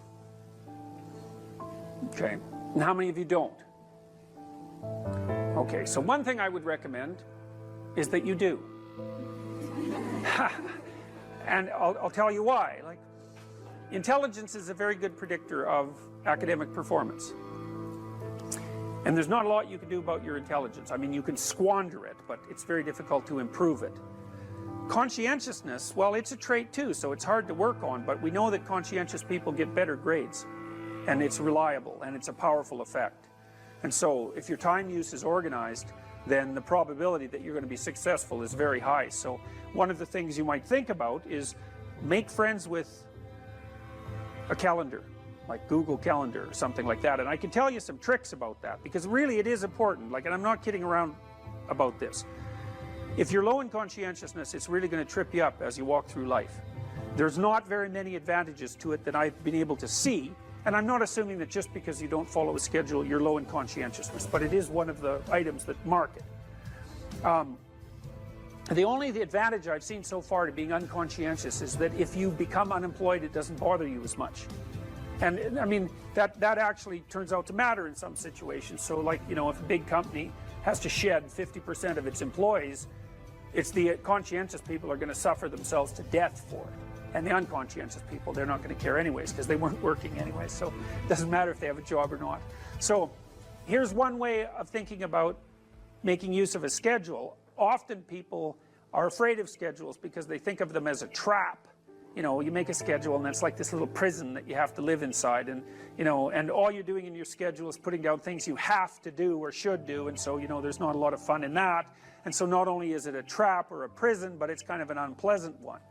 But a way to work with the schedule in a lot more sophisticated way is to think, well, I'm going to plan the next week, say, because you plan it day by day, but we'll take the week as the unit level of analysis and think, well, I'd like to plan a week I'd like to have. And then your schedule all of a sudden becomes a tool for increasing the quality of your life. And that's a whole different issue, you know, because you might think, what's the emotion that you suffer, assuming you suffer one of these emotions, if you have an essay that's due and you're not doing it, like, would you regard that as a pleasant emotion or unpleasant emotion? Okay, so do you think you can characterize the unpleasantness? Like, what kind of emotion is it? It's guilt, okay. Anything else? Frustration? Yeah, so you're sort of frustrated with yourself. Yeah, you need a slap, right? You think, I need a slap. So, okay, so guilt, anything else? Anxiety? Restlessness? So that's kind of an agitation. Yeah, it's because your body knows you should be doing something, but you're not pointing it in the right direction, so it's shame? Is that reasonable? So, okay, so the reason I was asking you about that is because, most of the negative emotions are associated with neuroticism, but some of them seem to be associated with conscientiousness. And the conscientious negative emotions seem to be guilt and shame, fundamentally. And so recent research, and really recent, I only got this paper like a week ago, I think it's about 4 months old, seem to indicate that conscientious people feel less guilt, but they're more guilt prone. So if they don't do something, that makes them guilty, but they organize their time so they are doing the things they're supposed to do, so then they don't feel guilty. So anyways, back to the schedule. So, all right, you think about your week and you think about your day, and you think, well, how would you improve the quality of a given day or a given week? Well, one of the ways of improving it is to not put yourself into the situation where there are things hanging over your head that you have to feel guilty and ashamed about, because that's a very unpleasant way of being. And if you have an essay that's due in a week and you're procrastinating, then the fact that you have to do that essay can ruin the whole week. And even when you're doing something that's positive, hypothetically, it's kind of that horrible kind of positive that you experience when you know that you should be doing something else. And so that's when you end up watching YouTube videos about like dancing cats or something like that. And it's at best it's a guilty pleasure. It's not a pleasure at all. You think, like, what the hell am I doing watching videos of dancing cats, But then you know that you're procrastinating, and that's low quality, very low quality existence. So if you use your schedule, you can think, okay, well, here's some times that I'm going to do this work. And then you can also sort of ask yourself about that when you're designing your schedule. Because you don't want to design a schedule like you're Adolf Hitler telling yourself what to do, because you're not going to comply with it then.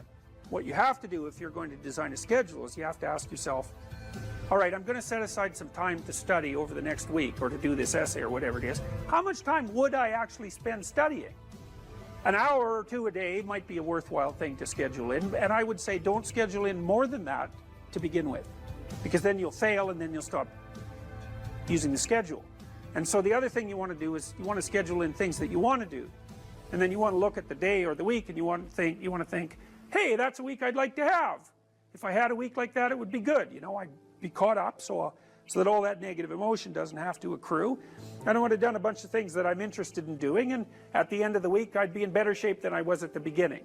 And if you treat a schedule like that, so that what you're using it is to design the days and weeks that you want to have, instead of using it as this little, jail that you have to put yourself in that you're not going to do anyways, then you can learn to use them. And that's one thing you can do to make yourself more industrious, more conscientious.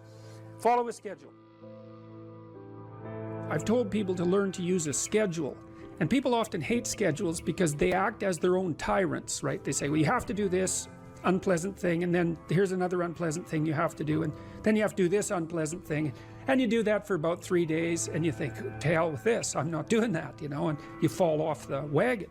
That isn't what you're supposed to do with a schedule. You're supposed to use it to design the days that you would like to have if you were taking care of yourself. And so some of that is, you wake up in the morning and you think, here's 5 things I have to do that if I don't do, my life will be worse. It's like paying bills, for example, or taking out the garbage. It's like you have to do those because otherwise things degenerate. So you got to put some of those in the schedule, because otherwise tomorrow is worse than today, and that's a bad trajectory.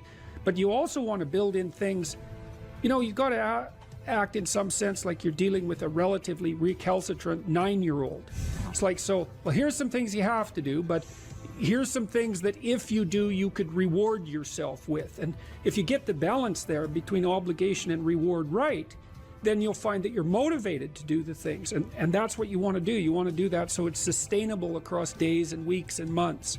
And so you got to treat yourself like a good boss would treat a valued employee, and not like a tyrant would treat a slave, because the slave will rebel. And you know, people say, well, I don't follow through on my plans. It's like, well, A, they're probably not very well formulated, and maybe you're doing them because of an external moral obligation or something. They're not really your plans, right? And B, you're acting like a tyrant and a slave, and that's a bad relationship to have with yourself. Treat other people as you would like to be treated. It works both ways. You also treat yourself like you treat other people properly. So that's a necessary thing, and often people don't do that. But the scheduling is really important.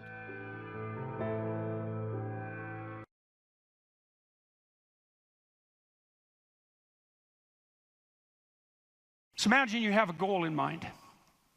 You want to get to work in the morning. I used to ask my students a question like this, is like, what? Maybe they're going to write an essay. Why are you writing the essay? Why are you in class? Well, I'm in class because I need this class because it's part of my major. Well, why did you pick a major like that? Well, I'm interested in psychology. Well, why did you come to get a degree? Well, I think I need a degree to get a job. Well, why do you need a job? Well, I need a job to keep body and soul together, and maybe to be productive, and maybe to, you know, establish a name for myself. And why do you want to do that? Well, because, you know, it's part and parcel of living properly. And why do you want to live properly? And well, then, and how would you live if you lived properly? And at that point, people are usually unable to answer, you know, because you can just push people with questions about why until they run out of explanations. But the point is that you're always doing whatever you're doing because what you're doing is nested in a sequence of goal-directed actions. And those can be more or less sophisticated. If you're not very sophisticated at all, the nesting might be like 2 structures deep. You know, maybe you're, I don't know, you're bored and you want to go get drunk, you know, and why? Well, because you don't want to be bored. And if someone pushes you a little farther than that, you hit them. And, you know, you don't want to delve into it. But if you're sophisticated, you have a pretty good hierarchy of answers. So you might say, well, why do you want to be a productive and generous citizen?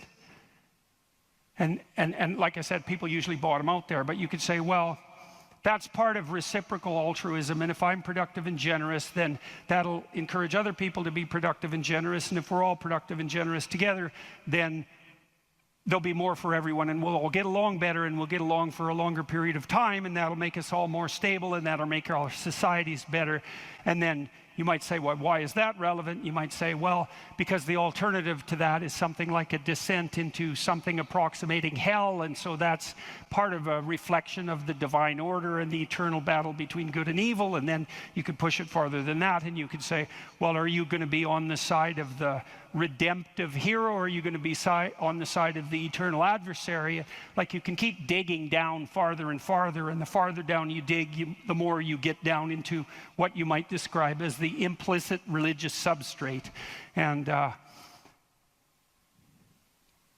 it's very much useful to know that and to make as much of that conscious as possible. So now imagine that you've come to this talk tonight because you've decided to aim up. And maybe you haven't formulated that precisely explicitly, but something is driving you in this direction.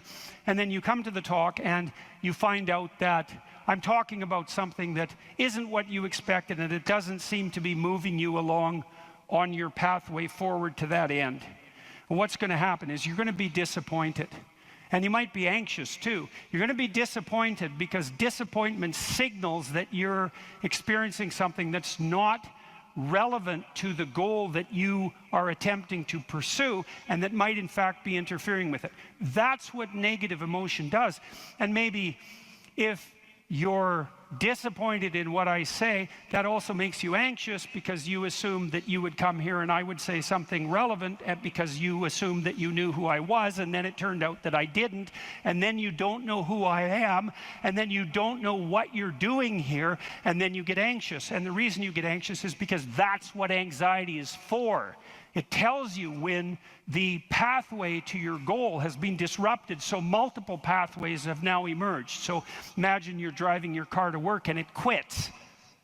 And what happens is you get anxious. And the reason you get anxious is because, well, you were beetling along quite nicely in your world and everything was reduced to like a unidimensional simplicity. You weren't in a car as an object, you were in a thing that took you to where you wanted to go, and it was just doing what it was supposed to be doing, tracking you along the pathway to your goal.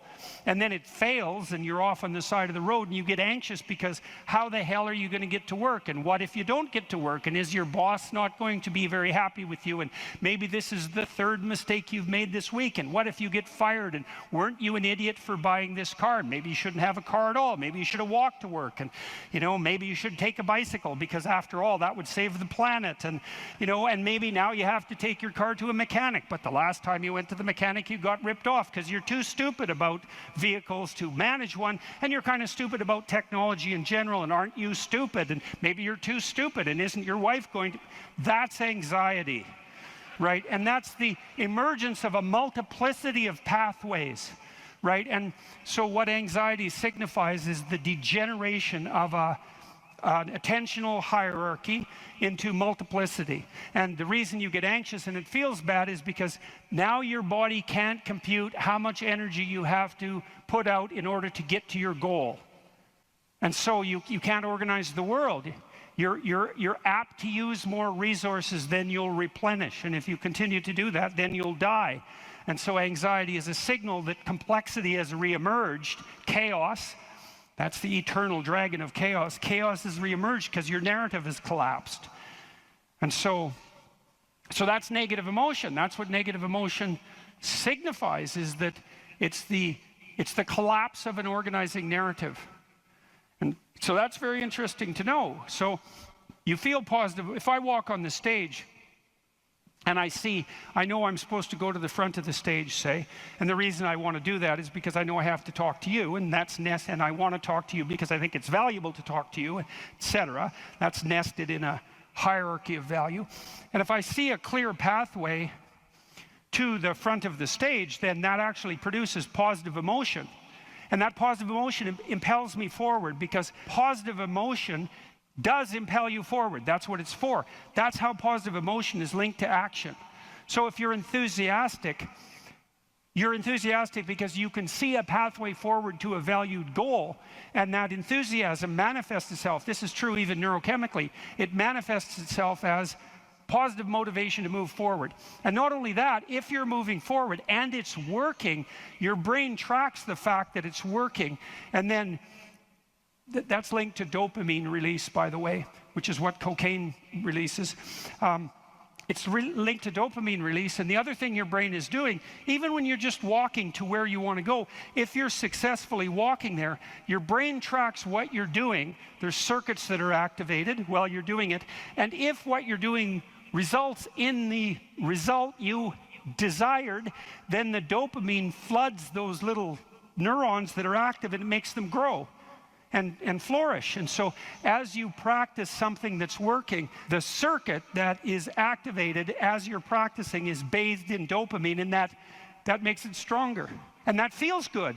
It's growth. It's part of positive emotion. And so the positive emotion moves you forward, but also encourages you to develop a habit of that practice. And so one of the things I would bloody well say is, don't make a habit of pursuing things that aren't good for you, because you build that into you. That's what happens if you become addicted to something, you know. You build a little monster inside you that's grown. It's there. It's after one goal, despite everything else. Not a good outcome.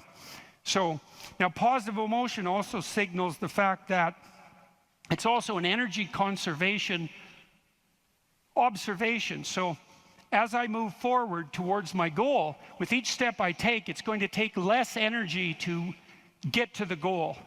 And so that means that the positive emotion signifies, what would you say? It signifies the increasing efficiency of your action as you move towards a goal.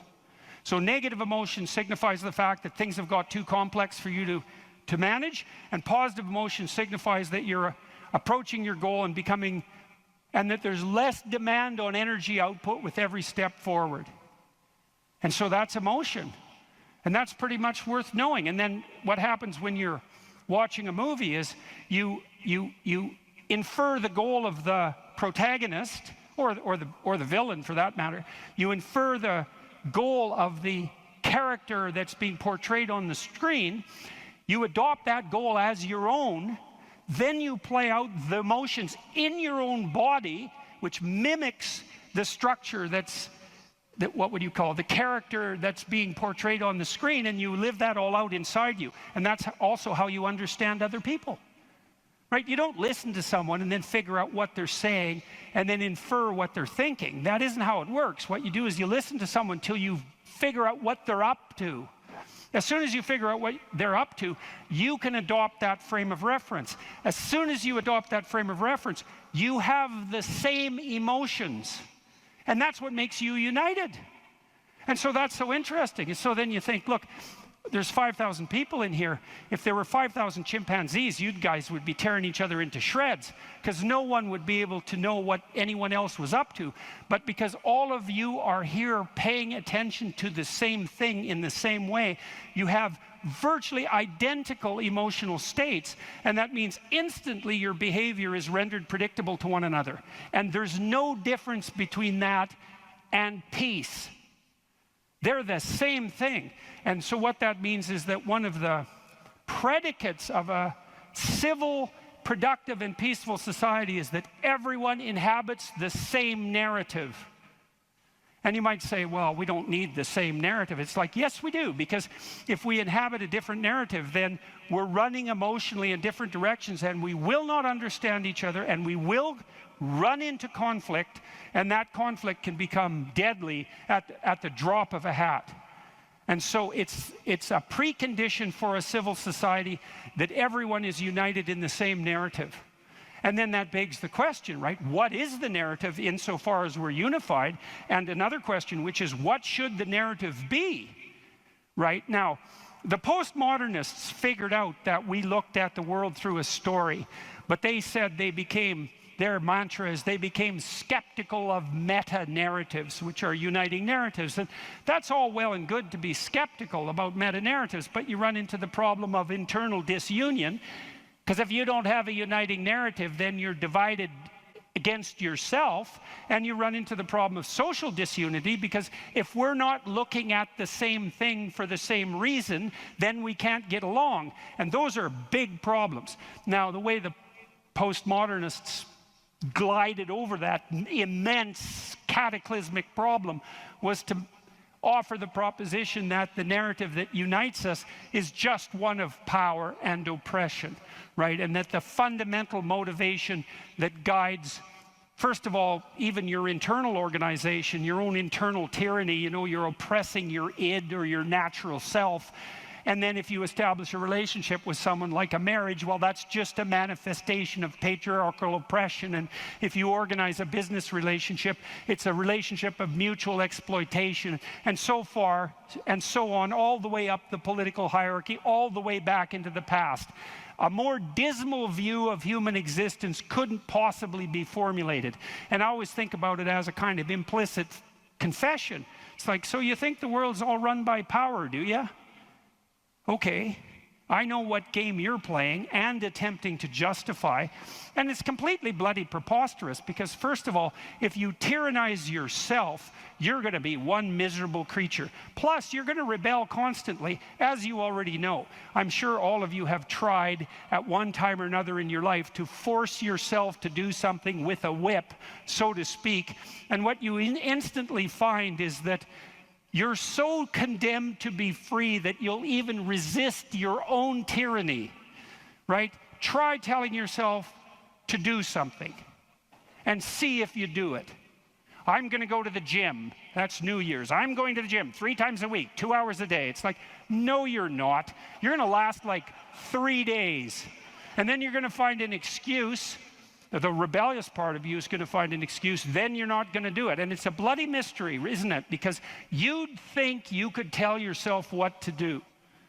Because otherwise, who are you, You're You're the part that told yourself what to do, but you don't listen, so what the hell's that part? That's you, that's for sure. So you can't even tyrannize yourself with any efficiency. And then if you're married, men, you're married, try tyrannizing your wife and see how well that works. And like, it might work for 10 minutes, but she's not as big as you, but she's a lot sneakier. And you have to wake up with her tomorrow morning. And so even if you do win the fight, which you won't, she's going to bloody well take it out on you the next day, and no wonder. And so you're bound in that relationship by the necessity of continual iterative interactions, right? And they have to be moderately peaceful, or you're going to tear each other into shreds. And if it's constant conflict, you're both going to just exhaust yourself and die. So how the hell is that going to work? So it has to be at least mutually reinforcing. And maybe if you really got it together well, you could interact with each other in a way that improved your interactions across time. And maybe you're wise enough so that if you were on that track, the way you would experience that in the moment would be as exactly the kind of relationship you'd want to have with someone. And that would be something like the spirit of play and romantic love. And that would be the manifestation of an instinct that orients you across time properly in a relationship in the moment. And that's such a wonderful thing to know, right? That instinct for play and romantic love might be the voice of the wisest instinct you have, the deepest orientation to meaning that you have. You know, because there's nothing more delightful in a marriage or in a family, if you have children, than to be able to engage in something like voluntary play. And you know, if you could have the world set up the way you would want it to, if you had any sense, wouldn't it be something if mostly what you did was something akin to play? And that's equivalent. Christ in the gospel says, know that unless you become like a little child, you'll never enter the kingdom of heaven. And what does that mean? It means to rediscover that intense immersion in life and that capacity for play that characterized us all as children that we can't maintain because we have to mature, but that we could rediscover as adults if we were sufficiently wise and careful. And so, and then, you know, if you have friends, it's like, well, you tyrannize your friends? Well, then you don't have friends. You're just a bully with henchmen. And as soon as you stumble, they're going to stab you in the back because you surrounded yourself with craven psychopaths. And they're just going to wait for the moment to take you out. That's not a friendship, obviously. And if you're running a business, and those of you who've run businesses who have a clue know this is true, it's like, what happens if you rip off your customers? Well, you can get away with it once or twice, but word gets around in no time flat, and then you're just done and bitter and resentful because your idiot machinations didn't work. But if you engage in fair trade and you're reliable and you deliver what you promised and you're half decently good to your employees and the people that you work for, then they're going to be pleased with you, and they're going to come back and they're going to talk to their friends about how well you did, and you're going to flourish. And none of that's arbitrary. You know, that's all guided by the manifestation of a certain form of attentional priority, right? You go to your customer's house, maybe you're a plumber, and the first thing you do is you listen to their damn problem.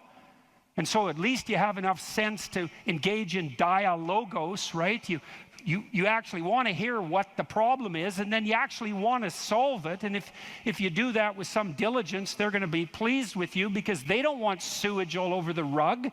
And so your interests are aligned, and if you offer what you promise, then you're going to evoke positive emotion in them and quell their anxiety, and that's exactly the service that you're offering. And so that means you're acting out the proper story. You're productive and generous and honest, and there's nothing arbitrary about that as a ethos that unites you internally and that also makes it possible for you to exist in a peaceful and productive society.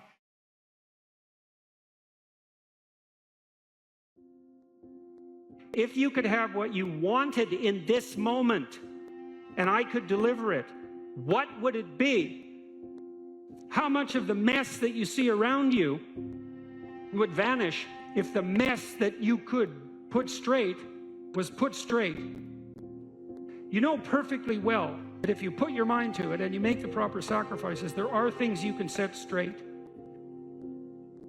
What advice do you have for a young man in his 20s? Make a plan. Look at what you're interested in. Get disciplined about something. Allow for the possibility that you have something important to contribute to the world, and that the world would be a lesser place without that contribution. Don't be afraid of taking on responsibility. It's where you find what sustains you in your life. You can take on too much responsibility. You have to be cautious in that regard, but that's a less common problem than not taking on enough. A lot of the things that people regard as traps are actually the means to their life. You have to understand that you're not your own servant, so to speak. You're someone that you have to negotiate with, and you're someone that you want to present the opportunity of having a good life to. And that's hard for people because they don't like themselves very much. You have to believe that your action has some redemptive possibility, because why would you do it otherwise? And you might say, well, I kind of believe that. It's like, well, that's not good enough. You know, you kind of got to throw yourself all into it. And what's the cost anyways? It's not like you're going to get out of this alive. So you're pretty much all in, whether you want to be or not. And maybe if you were voluntarily all in, things would be a lot better than they are.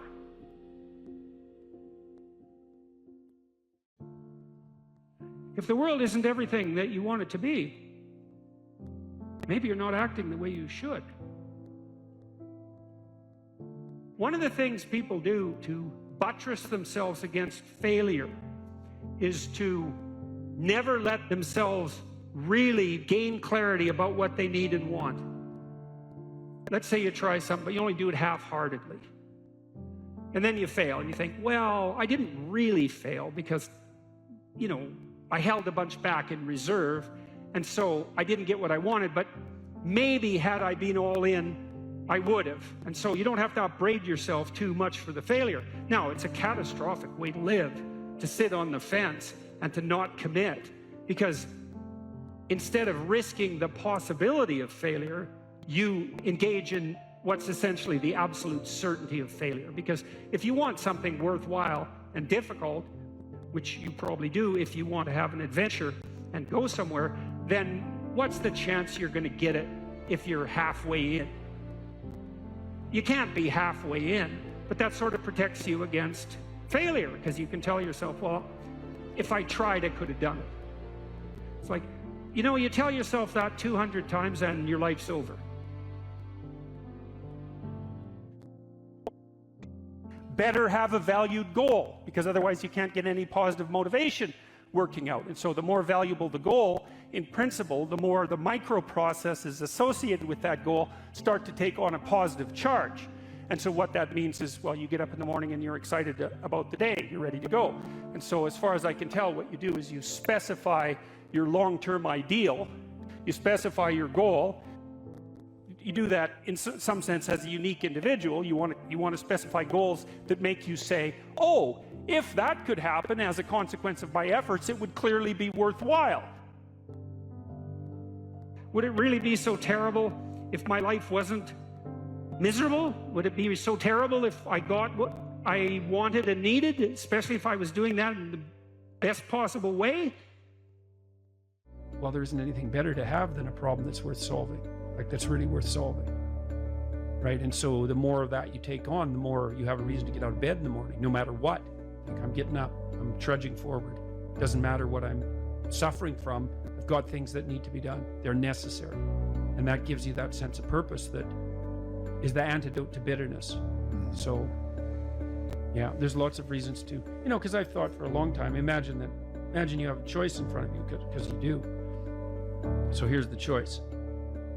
Your life is either meaningful or meaningless. Okay, so let's go through the meaningless part first. Because you think, well, of course I don't want it to be meaningless. It's like, yeah, just hold on a second. Nothing you do matters. And so impulsive pleasure is the order of the day. No responsibility. You can do whatever you want. It's like Pleasure Island in Pinocchio, right? Or it's like Neverland in Peter Pan. You're still a kid. You can play all the time. Yeah. Impulsive pleasure and no responsibility.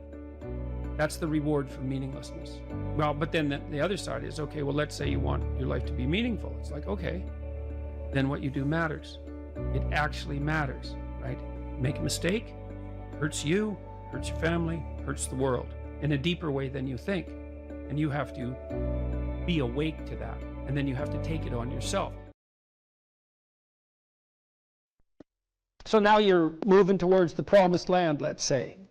So that's inspiring, and that produces positive emotion, because you experience positive emotion when you see yourself moving towards a valued goal. No valued goal, no positive emotion. That's how your systems are set up psychophysiologically. On the negative front, well, maybe anger and bitterness and fear stop you. Okay, so what do you do with them? Take good stock of your sinful nature, let's say. You know what temptations you're prone to and what knock you off the beaten track, and maybe you feel guilty about it. You know where your weaknesses are, and you probably have some idea of just what kind of hell you could inhabit if you let those weaknesses get the upper hand. So why don't you just write about that for 15 minutes? So let's say this isn't what you could have in 5 years. It's the pit you could dig for yourself if you decided to, you know, just sit there or dig. Everyone has a sense of that, you know, for some people. My temptation probably would have been alcohol. It calmed me in social situations. It made me feel a closer kinship to people, and it was a pretty good stimulant. And so it was a really good drug for me, and I enjoyed it quite a lot, too much. But I learned that I had better things to do. I wouldn't have stopped without better things to do. And that's And what did you mean by better things to do? Well, I was writing my book, Maps of Meaning, when I was still carousing as a graduate student. I'd started to put my life together by that point quite a bit, but I was still a party animal and very social. And but I found that I couldn't think hungover. And not only that, I couldn't handle the emotional tension of what I was dealing with intellectually. It was too, because you know, if you're hungover, your emotions are more sensitive, especially your anxiety. And the work I was doing was way too demanding emotionally, because I was dealing with historical atrocity, and the motivations for that was just too damn dark, you know, to be dealing with hungover. Plus, once I had written a fair bit and was editing, once you've edited your work to a substantial degree, you have to use finer and finer gradations of judgment to continue to improve it. And if you're fuzzy-minded at all, if you've impaired your judgment, when you edit, you can make it worse, not better. And then I also realized that the only times I really regretted my actions was when I was drinking, because it disinhibits you, and that's fun. That can be really fun. But I'd wake up the next day and think, yeah, I was a little too provocative. I was a little too aggressive. I was a little too mean-spirited in my wit, a little too egotistical, or maybe more than a little on all of those fronts. A little careless in my choice of partner, a little uncontrolled in my social behavior in places I shouldn't have been, because, you know, I was starting to, well, I was a graduate student and a teacher by that point, and I was interacting with professors, say, in the social milieu. Responsibility grew. Yeah, well, it wasn't wasn't time to be drunk. That just wasn't good. That worked in northern Alberta to some degree in some subcultures, but in those situations, it just made me look like a fool. Well, it made me into a fool, not just look like one. And then when you and I got married, I didn't, and we were going to have kids. I thought, well, I'm not drinking when I have kids. Yeah, I wanted children. Yeah, and you know, you want to grow up at that point. And besides, I was ready to dispense with all of that by then. In any case, so you can imagine the hell you could inhabit. And then the advantage to that is, see, people are often afraid of moving forward, and no wonder. But you should be way more afraid of not moving forward. And so if you get that hell behind you, it's like, well, do I want to go there? Well, I don't have the effort or the energy. I'm not even sure that it's the right thing. It's like, well, do I want to go back there? It's like, no, definitely not that. And if you don't feel that, hell, then you're not nearly as motivated as you could be. Because if you have any sense of just exactly how bloody dismal and dark things could get, then, and that's right there for you. And that was one thing that... I thought it was helpful. I thought it was helpful when I did the future authoring to think about where I would go if I went to the wrong place. Why? Well, it's just good to know how you will fall apart. Yeah, well, and then it's you possible. Well, and you can also ask yourself, and studying historical atrocity also helped me with that. It's like, well, Do you want to be what would you call a sadist? You're bitter and resentful. You want to hurt other people? Is that where you want to end up? You want to lie and deceive? Because that's where you end up if you lie and deceive. You want to be resentful and bitter? Because that's where you end up if you're resentful and bitter. Yeah, but sometimes, you know, people, they just don't know what to do about it. So your program helps them to make a plan. Yeah, well, and the plan is really, look, we're visionaries, man. Human beings are visionaries. Really. Well, I found when I did the self-authoring, the 15 minutes of writing that I did, the dreaming I did, Yeah. when I wrote about my future and just dreamed of what it could be like if it was just what I wanted. Yeah. And then outlined the goals, because you outline goals after that Yeah, in the yeah. future authoring. Those things that I had identified appeared in my life. Those, Yeah, well, and that was quite shocking to well, me. the thing is, you look at the world through a goal-directed framework, and so when you switch your goals, what appears to you in the world switches. It's mystical in a sense, but in another sense, it's just understandable. It's like, well, if I look that way, I see the TV and the couch, and if I look this way, I see you in the chair. Well, that's not that mysterious, but what I've done is I've changed the reality that manifests itself to me just by changing the direction of my orientation. Well, we do that metaphysically as well. And so, for example, if you decide that you're going to be courageously trusting towards people when they offer you an opportunity, even though you're skeptical and timid, but you decide, no, I'm going to have some faith in people, so I'm going to be courageous and trusting, then when they open a door to you that's an opportunity, you'll think, oh, that's a door I could walk through, instead of thinking I'm moving into a trap. And it's the same reality in some sense, but the way that you're interacting with it changes. Well, it can change. It can invert. It can change so radically that it barely looks like you're living in the same world. There are a lot of potential interpretations that you can validly lay on the world, and some of them are extremely positive, and they still work.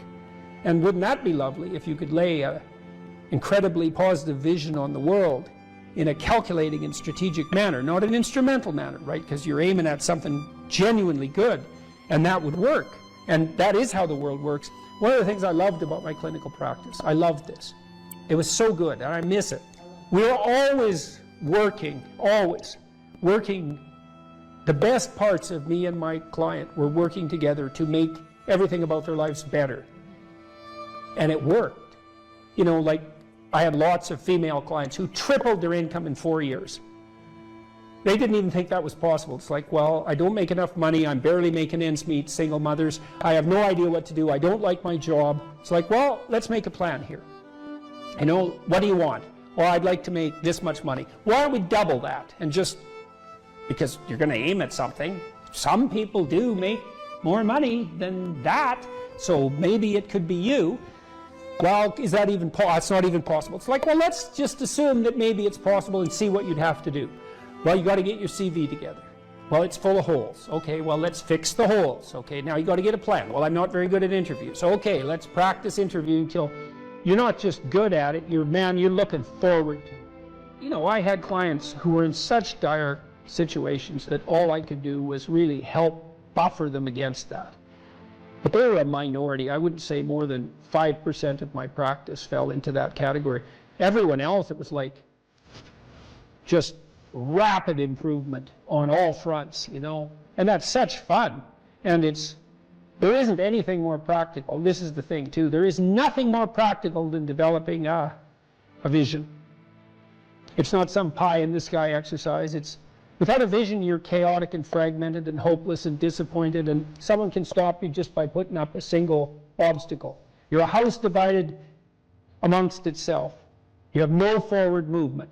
You're not enthusiastic, and that's to be filled with the Spirit of God, by the way. And your life is a sequence of disappointments and frustrations and tragedies, and you're a leaf blowing in the wind. And that is not what you're called to be. That's not what you're called to be. You're called to be a visionary constructor of